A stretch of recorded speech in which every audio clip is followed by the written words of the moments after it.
السلام علیکم۔ آج ایک بڑے امپورٹنٹ کرنٹ افیئر کے ٹاپک کے ساتھ ہم اس ٹاپک کے اوپر ڈسکشن کریں گے، اور اس ٹاپک کا نام ہے کہ پاکستان نے کووڈ کی طرف کیسا رسپانس کیا یا کیا کیا سٹیپ لیے پاکستان نے کووڈ کو کاؤنٹر کرنے کے لیے۔ تو کنٹینٹ پہ تھوڑا نظر ڈال لیتے ہیں۔ کنٹینٹ میں اس ویڈیو میں میں آپ کو یہ بتاؤں گا کہ پاکستان میں کب جو ہے اور کیسے جو ہے کووڈ سرج ہوا، کووڈ آیا، پھر پاکستان کی پریورٹیز کیا رہیں کووڈ کے اندر، کہ کن کن چیزوں کو پروٹیکٹ کرنا ہے، جن میں اکانومی ہے اور ہیلتھ ہے، اور پھر اینڈ میں آپ کو پاکستان کی اسٹریٹجی بھی بتاؤں گا کہ پاکستان نے کووڈ کو کاؤنٹر کرنے کے لیے کیا اسٹریٹجی اپنائی ہے۔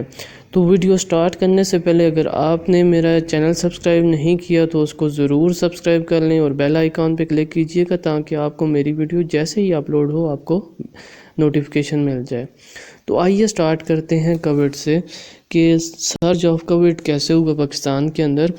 تو ورلڈ کے اندر تو ہم دیکھتے ہیں کہ دسمبر کے اینڈ میں 2019 میں جو ہے یہ سٹارٹ ہو گیا تھا کووڈ، اور یہ چائنا سے سٹارٹ ہوا تھا، ووہان کی سٹی سے،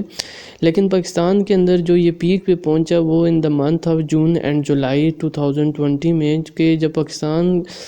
میں کووڈ پیک کے اوپر پہنچ گیا تھا، اور Pakistan one of the most hit countries میں آ گیا تھا لسٹ کے اندر، مطلب جو ٹاپ موسٹ ہٹ کنٹریز تھے 10 ان میں پاکستان شامل ہو گیا تھا، کیونکہ پاکستان کے اندر کووڈ کے جو کیسز تھے وہ ایک دم سے جمپ اپ کر گئے تھے۔ تو سب سے زیادہ جو کووڈ کی سرج ہوئی وہ پاکستان کے اندر in the month of June and July 2020 کے اندر ہوئی، اور جب یہ سرج ہوئی تو اس میں مختلف قسم کے اوپینین ڈیولپ ہوئے۔ جو پروونشل گورنمنٹ تھی، پروونشل گورنمنٹ کا یہ خیال تھا کہ ہمیں کمپلیٹ لاک ڈاؤن کرنا چاہیے، جس طرح ورلڈ میں جو ٹاپ موسٹ ہٹ کنٹری ہوئے تھے کووڈ کی وجہ سے انہوں نے بھی کمپلیٹ لاک ڈاؤن کیا ہوا تھا، تو اس وجہ سے جو پروونشل گورنمنٹ تھی وہ بھی یہ چاہ رہے تھے کہ کمپلیٹ لاک ڈاؤن ہونا چاہیے، لیکن جو فیڈرل گورنمنٹ تھی وہ کمپلیٹ لاک ڈاؤن کے حق میں نہیں تھی، اور یہ کیونکہ اس کی وجہ یہی تھی کہ پاکستان کی اکانومی بہت زیادہ خراب تھی، اور پاکستان میں ایک بہت بڑا طبقہ مزدور طبقہ ہے جو کہ دیہڑی دار مزدور ہوتا ہے، جس کا کام ہی، جس کا روزگار ہی اور جس کا گھر بار ہی صرف روز جو دیہڑی وہ لگاتا ہے اس پہ چلتا تھا۔ تو جو فیڈرل گورنمنٹ تھی وہ کمپلیٹ لاک ڈاؤن کے حق میں نہیں تھی، کیونکہ اس نے یہ سوچا کہ اگر کمپلیٹ لاک ڈاؤن کر دیا جائے گا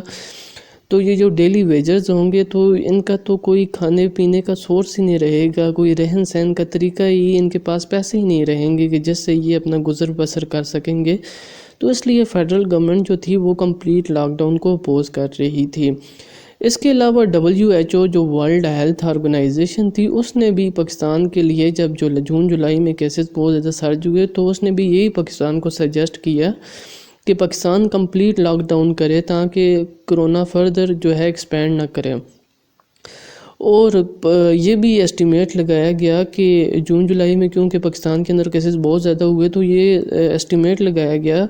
بعض رپورٹ میں ایسے آیا کہ اگست کے اینڈ تک جو پاکستان میں ڈیتھ ہو جائیں گی وہ 72,000 تک ڈیتھ چلی جائیں گی، یہ کچھ رپورٹس نے رپورٹ ایشو کی تھی۔ لیکن باوجود اس کے جو فیڈرل گورنمنٹ تھی وہ اپنے سٹانس پہ پکی تھی کہ یار ہم کمپلیٹ لاک ڈاؤن نہیں کرتے، کیونکہ پاکستان کا مور دین 35% جو پاکستان کی پاپولیشن ہے وہ بلو دین پاورٹی لائن ہے، یعنی غربت کی لکیر سے بھی نیچے ہے۔ تو اس لیے جو فیڈرل گورنمنٹ تھی وہ کمپلیٹ لاک ڈاؤن کے حق میں نہیں تھی۔ فیڈرل گورنمنٹ کے دو آبجیکٹیو تھے کہ وہ کیوں کمپلیٹ لاک ڈاؤن کے حق میں نہیں تھی، اور اس نے دو آبجیکٹیو اچیو کرنے تھے کووڈ میں۔ اس کے دو آبجیکٹیو تھے، ایک تو یہ آبجیکٹیو تھا کہ کس طرح سے ہم جو ہیں لوگوں کی زندگیاں کووڈ سے محفوظ رکھ سکتے ہیں۔ سب سے پہلا تو آبجیکٹیو فیڈرل گورنمنٹ کا یہ تھا، اور دوسرا یہ آبجیکٹیو تھا کہ کس طرح ہم ڈیلی ویج ارنرز جو ہیں، جو پاکستان کا لو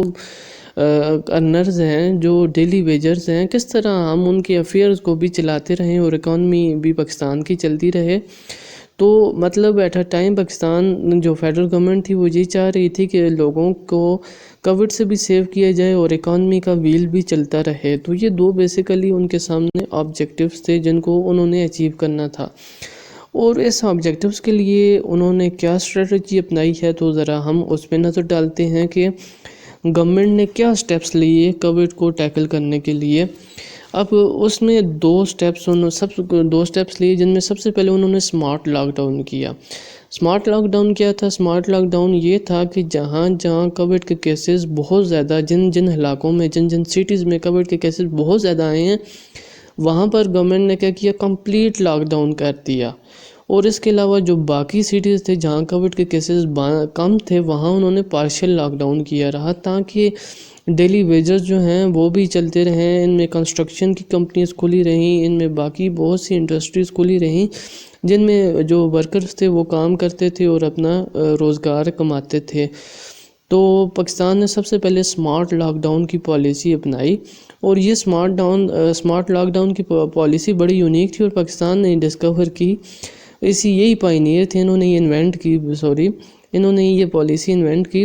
تو یہ بڑی کامیاب ہوئی پاکستان کے اندر، اور پاکستان کے اندر کووڈ کے کیسز میں بڑا فال آیا، بہت زیادہ کم ہوئے اس پالیسی کی وجہ سے.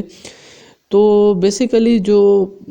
پالیسی ہے فیڈرل گورنمنٹ کی، وہ 2 پرونگڈ ہے، یعنی 2 حصوں میں ہے، جو میں نے آپ کو بتائی ہے. ایک تو کووڈ کو کس طرح سے روکا جائے، اور دوسرا اکانومی کا ویل کس طرح سے چلتا رہے. تو اس مقصد کے لیے سب سے پہلے انہوں نے اسمارٹ لاک ڈاؤن کیا، تاکہ کووڈ کے کیسز بھی، کووڈ ایکسپینڈ بھی نہ کرے، کیونکہ جن ایریاز میں کووڈ زیادہ ایکسپینڈ کر رہا تھا وہاں پر انہوں نے کمپلیٹ لاک ڈاؤن کر دیا. اور ساتھ اکانومی کا ویل چلتا رہے، اس کے لیے انہوں نے وہ والی علاقے جہاں پر کووڈ کے کیسز کم ہیں ان کے اندر پارشل لاک ڈاؤن کیے، یعنی اسمارٹ لاک ڈاؤن کیے رکھا، تاکہ اکانومی کا ویل بھی چلتا رہے. تو سب سے پہلا انہوں نے ایکٹ کیا، اسمارٹ لاک ڈاؤن کیا. تو اس پالیسی کو میں نے آپ کو بتایا بڑی کامیاب ہوئی، اور اس کو نیومریس کنٹریز نے بڑا تعریف کی، بہت زیادہ مختلف کنٹریز نے بڑی اس پالیسی کی تعریف کی. ایون کہ ورلڈ ہیلتھ آرگنائزیشن، جس نے پاکستان کو کمپلیٹ لاک ڈاؤن سجیسٹ کیا تھا، انہوں نے بھی پاکستان کی اس پالیسی یعنی اسمارٹ لاک ڈاؤن کی پالیسی کو ایڈمائر کیا کہ واقعی یہ پالیسی اچھی رہی ہے پاکستان کے اندر، اور کامیاب بھی ہوئی ہے. تو نیکسٹ ہم چلتے ہیں پاکستان نے اور کیا سٹیپ لیا کووڈ کو ٹیکل کرنے کے لیے، کووڈ کی ایکسپینشن کو روکنے کے لیے. تو پچھلا جو سٹیپ تھا وہ بیسیکلی اکانومی کا ویل چلنے کے لیے تھا. اکانومی کا ویل کیسے چلتا رہے؟ تو یہ والا جو کانٹیکٹ ٹریسنگ ٹیکنیک ہے، یہ کووڈ کی ایکسپینشن کو روکنے کے لیے کیا گیا. اب کانٹیکٹ ٹریسنگ ٹیکنیک کیا ہے؟ اس کے اندر یہ ہوتا ہے کہ جیسا کہ کوئی بندہ ایسا آ جاتا ہے ہاسپٹل میں جس کا یہ ڈائگنوز ہو جائے کہ بھائی اس کو کووڈ ہے، تو اس کو کووڈ ہونے کی وجہ سے گورنمنٹ کیا کرتی ہے، اس کے کانٹیکٹ ٹریس کرتی ہے کہ بھائی اس نے کس کس کے ساتھ پچھلے 1 ویک میں کانٹیکٹ کیا ہے، یعنی کس کس سے ملا ہے، کون سی جگہ پر گیا ہے، کون سے لوگوں کو ملا ہے. تو وہ ساری پرانا اس کا بیک گراؤنڈ جو ہے پچھلے 1 ویک کا نکالتے ہیں، اور جتنے بھی لوگوں سے وہ ملا ہوتا ہے ان تمام لوگوں کا کووڈ ٹیسٹ ہوتا ہے کہ کیا ان کو بھی کووڈ نہ ہو گیا ہو. کیونکہ کووڈ آپ کو پتہ ہے کہ انیشیلی سمٹمز شو نہیں کرتا کچھ دنوں تک، تو یہ پھر پھیلتا رہتا ہے، کیونکہ لوگوں کو خود تو نہیں پتہ ہوتا کہ ان کو کووڈ ہے، تو وہ جتنا کانٹیکٹ کرتے رہتے ہیں یہ آگے پھیلتا جاتا ہے. تو گورنمنٹ نے کیا کیا، سب سے زیادہ جو ٹیکنیک اپلائی کی وہ کانٹیکٹ ٹریسنگ کی ٹیکنیک اپلائی کی، کہ جیسے ہی کوئی کووڈ والا بندہ ڈائگنوز ہوتا تو اس کے کانٹیکٹ ٹریس کیے جاتے کہ بھائی یہ کس کس سے ملا ہے، پرانی کدھر یہ گیا ہے پچھلے 1 ویک تک، اور سارا ڈیٹا اس کا نکال کے ان لوگوں کے بھی ٹیسٹ کیے جاتے ہیں، تاکہ اگر ان کو بھی کووڈ ہو تو ان کو بھی ٹریٹ کیا جائے، پھر ان کے بھی کانٹیکٹ ٹریس کیے جاتے تھے آگے سے. تو یہ پالیسی پاکستان میں بڑی کامیاب رہی، اور اس کی وجہ سے پاکستان نے کافی زیادہ کیسز جو ہیں نیو ڈائگنوز کیے اور کووڈ کی ایکسپینشن کو روکا. کیونکہ جب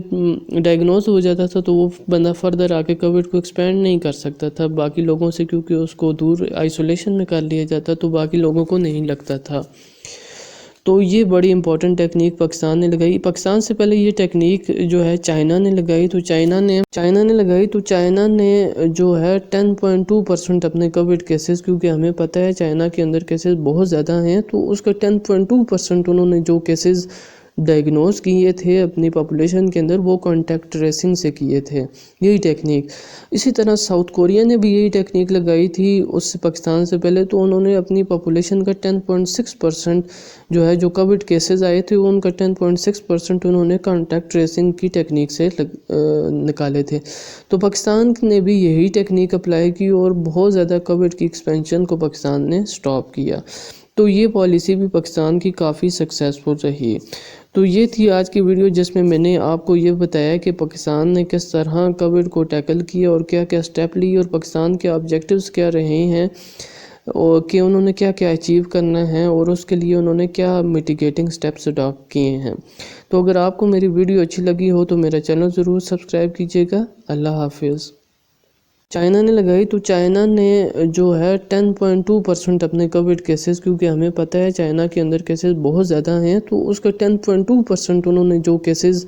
ڈائگنوز کیے تھے اپنی پاپولیشن کے اندر وہ کانٹیکٹ ٹریسنگ سے کیے تھے، یہی ٹیکنیک۔ اسی طرح ساؤتھ کوریا نے بھی یہی ٹیکنیک لگائی تھی اس سے پاکستان سے پہلے، تو انہوں نے اپنی پاپولیشن کا 10.6% جو ہے جو کووڈ کیسز آئے تھے ان کا 10.6% انہوں نے کانٹیکٹ ٹریسنگ کی ٹیکنیک سے نکالے تھے۔ تو پاکستان نے بھی یہی ٹیکنیک اپلائی کی اور بہت زیادہ کووڈ کی ایکسپینشن کو پاکستان نے سٹاپ کیا۔ تو یہ پالیسی بھی پاکستان کی کافی سکسیسفل رہی۔ تو یہ تھی آج کی ویڈیو جس میں نے آپ کو یہ بتایا کہ پاکستان نے کس طرح کووڈ کو ٹیکل کیا اور کیا کیا سٹیپ لی اور پاکستان کے آبجیکٹیوز کیا رہے ہیں، اور کہ انہوں نے کیا کیا اچیو کرنا ہے اور اس کے لیے انہوں نے کیا میٹیگیٹنگ سٹیپس اڈاپٹ کیے ہیں۔